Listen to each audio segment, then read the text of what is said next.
Hi lovelies! Okay, I'm taking a quick break from the ILHC live stream. Secretly and quietly, behind the scenes, I've been producing videos for swingstep.tv. Ali from Swingstep reached out to me a while ago asking me to make some historical and cultural videos for them. And so now I have a 4-part series on Swingstep.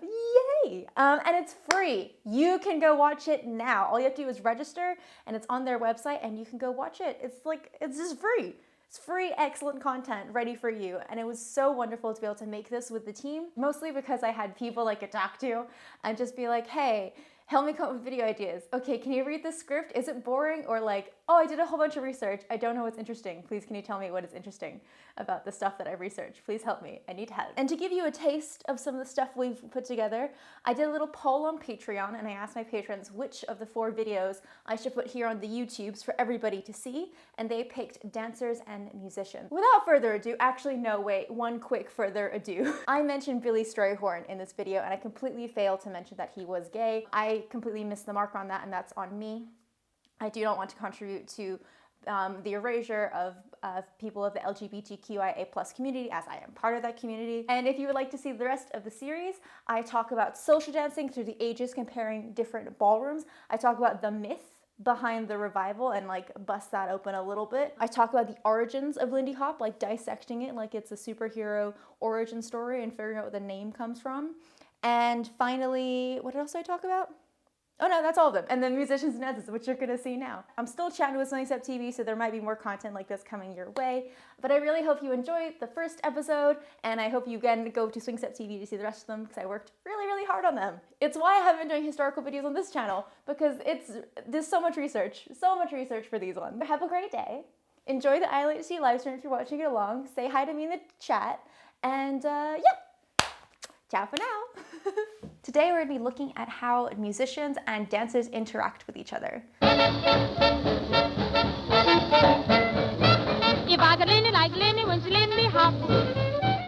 Obviously, as dancers, we are forever affected by the music that surrounds us, because the music did come before the dance. But that's not to say that the musicians aren't affected by the dancers who dance to their music. Today, I specifically would like to look at how the musicians of the swing era saw and interacted with dancers. Our main source for this episode today is this fabulous book, Steppin on the Blues, The Visible Rhythms of African American Dance by Jacqui Malone. She has an entire chapter about this particular topic. It's called Jazz Music in Motion, Dancers and Big Bands, and it is the main source that I use for today's video. It also has a lot of quotes from Mr. Duke Ellington. And then after I saw these quotes, I looked into him further and I found his book online, Music is My Mistress. And so today is very heavy on Mr. Duke Ellington. I have a lot of quotes from him and I really value the way he speaks about music and dancers. He's very poetic, and so get ready. There's gonna be a lot of Duke Ellington in this video, so hold on to your little butts. But like Miss Malone, we are also going to start with a quote from Duke Ellington because I liked it so much. Dancing is very important to people who play music with a beat. I think that people who don't dance or never did dance don't really understand the beat.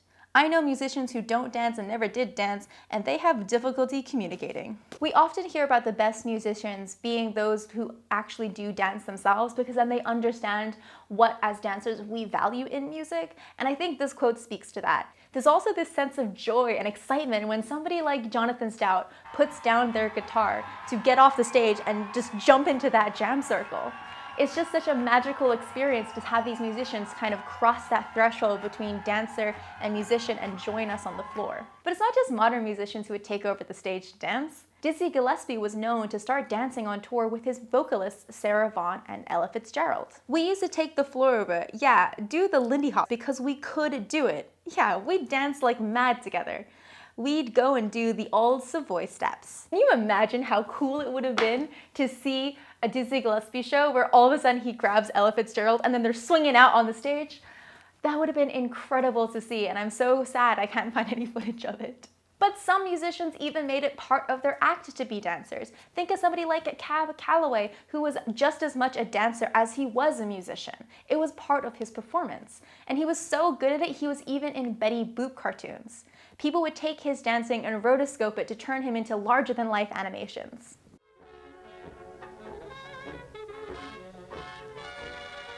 Cab Calloway was a band leader, singer, and dancer. He regularly performed at the Harlem's Cotton Club and was the first African-American musician to sell 1 million records from a single song, Minnie the Moocher. He was also the first African-American to have a nationally syndicated radio show. And after the sensation which was Minnie the Moocher, he earned the nickname the Heidi Ho Man. Another musician with a dancing streak is the incomparable Chick Webb. He was an absolute powerhouse, and he often won the battles of the bands held at the Savoy Ballroom. Duke Ellington said that his secret was the fact that he was a dancer. Some musicians are dancers, and Chick Webb was. You can dance with lots of things besides your feet. Billy Strayhorn was another dancer, in his mind. He was a dance writer. Chick Webb was a dance drummer who painted pictures of dancers with his drums. The reason why Chick Webb had such control, such command of his audiences at the Savoy Ballroom was because he was always in communication with the dancers and felt it the way they did.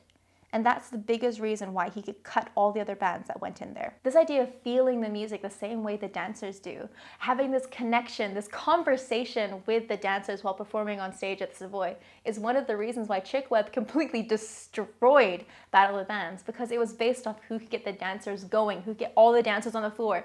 And if Chick Webb had this incredible connection to dancers, of course they'd come to the floor just for him. Side note, Duke Ellington very briefly mentioned Billy Strayhorn in that quote, and I'm just gonna quickly, we're going to talk about Billy Strayhorn because I think he's a perfect person to fall down a Wikipedia hole for because he is fascinating. Strayhorn and Ellington worked together for about 30 years. Strayhorn was one of the best composers, pianists, arrangers in the business at the time. His first love was classical music, but being a black man in 1930s America, he quickly realized that he was not going to have a career in classical music and therefore switched to swing jazz. He met Duke Ellington after a show when Strayhorn was just 23 years old. He actually walked up to Duke and told him how he would have rearranged all the music in the show if given the chance. Luckily for us, Duke was not offended but rather impressed by Mr. Strayhorn and offered him a job. They worked together until Billy Strayhorn's early death at 51, and they were very, very close. In Duke Ellington's book, Music is My Mistress, he has a whole chapter devoted to Billy Strayhorn and said this: "He was not, as he was often referred to by many, my alter ego. Billy Strayhorn was my right arm, my left arm, all the eyes in the back of my head, my brainwaves in his head and his in mine." Strayhorn was also the man who composed the famous song, Take the A Train. The story behind the origin of the song makes my heart so happy. Duke Ellington offered Billy Strayhorn a job and sent him money and also directions to get from Pittsburgh to New York. When he gets to New York, he looks at the directions on how to take the subway, and the first line reads, "Take the A Train." Okay, that was a particularly long side note, but I just really like Billy Strayhorn. So let's get back to the point, talking about the intersection between musician and dancers. There is one particular type of musician and one particular type of dance which has a particularly large overlap. We have jazz drummers and rhythm tappers. Did you know that Buddy Rich, Joe Jones, Cozy Call, and Eddie Locke were all jazz drummers who could tap dance? It makes total sense. You're creating rhythms either with your drums or with your taps. Duke Ellington said of the fabulous Joe Jones, who is, by the way, one of my favorite drummers ever, "You get a guy like Joe Jones, all those guys can do a time step, the shim sham shimmy, because that's what you did in the theater. We base all our rhythms on dancing." So not only are these musicians tap dancers who could tap the house down, but they are also using the rhythms from the dance to influence their drumming as well. Baby Lawrence was a rhythm tap dancer in the 1960s who would think about this interaction quite a lot, and in his obituary, Whitney Baylett wrote, "A great drummer dances sitting down, a great tap dancer drums standing up."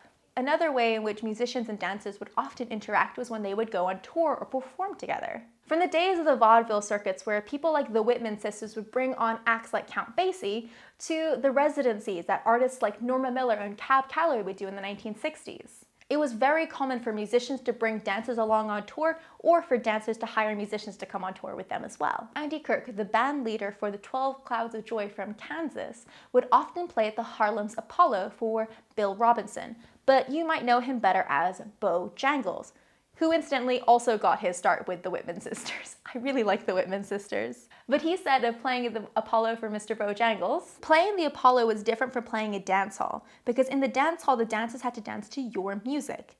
At the Apollo, with a star like Bojangles, we had to play music for him to dance to. We always had regard for the artist. Whatever he was doing, our music was the background. We wanted to play it right, the way he wanted it. Musicians would have to change the way they played to make sure that somebody like Bojangles, the star of the show, was being highlighted appropriately. They wanted to do whatever they needed to do to make sure they put on a fabulous show. But Andy Kirk also talked about playing in dance halls, and many musicians talk about how much fun it was to play in a dance hall for the dancers. Dickie Wells played trombone at the Savoy Ballroom for Jimmy Rushing's band, and when it came to playing for the dancers, he said, "The Lindy Hoppers there made you watch your P's and Q's. The dancers would come tell you if you didn't play. They made the guys play. They'd stand in front, patting their hands until you got the right tempo." Imagine being at the Savoy Ballroom and like walking up to the bandstand to like get the right tempo for the musicians. I cannot imagine anyone doing that today. Definitely not a cool thing to do today, but you know, at the Savoy Ballroom, the musicians and dancers had a lot more of an intimate relationship than we do today. Moreover, sometimes the musicians would rely on the dancers to help keep the beat, to help keep that rhythm. Duke Ellington went on tour and needed to bring a substitute drummer along with him and was a little bit concerned until he realized there would be dancers there. Why do I keep putting the book down? I don't know why I keep putting the book down. It's a kick to play for people who really jump and swing. On 2 occasions up there, we were using a substitute drummer, but we really didn't have to worry about him because the dancers were carrying the band and the drummer. You start playing, the dancers start dancing, and they have such a great beat, you just hang on. I adore how Duke Ellington talks about how he loved playing for dancers. This is one of the things that makes me really happy. As someone who loves dancing to live music and interacting with musicians, it makes me so pleased. I know that musicians also love playing for us. Having someone clearly interacting with the music you're playing and embodying it is always such a wonderful, joyful experience for both the dancers and the musicians, both today and back in the swing era. From jazz drummers who could hoof, to band leaders who would take to the floor, to dancers carrying the beat for the band. Music might have come first, but dancers have definitely affected the way the music is played. I love the name Jacqui Malone chose for this chapter, Jazz Music in Motion. I love this idea of the jazz musicians creating this wonderful thing and offering it to us as dancers, and we take it and we put it into our bodies, make it physical, and put it in motion. Dancers and jazz musicians are always going to be intrinsically linked. We do not exist one without the other, and we're always going to be affecting how we each experience jazz. And to close out, I would like to finish with a contemporary example of how jazz dancers and jazz musicians can play with each other. So I give you Latasha Bonds and Josh Colazzo.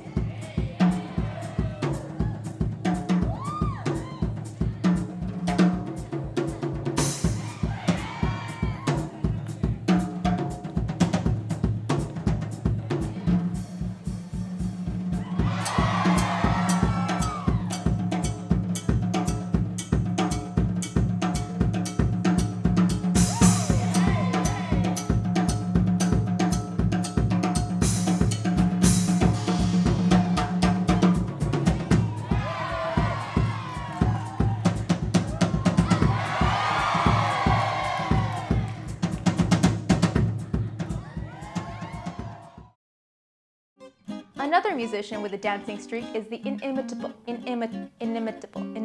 Another musician with a dancing streak is the inimitable. I wrote this script. Why did I pick this word? Another musician with a dancing streak is the incomparable Chick Webb.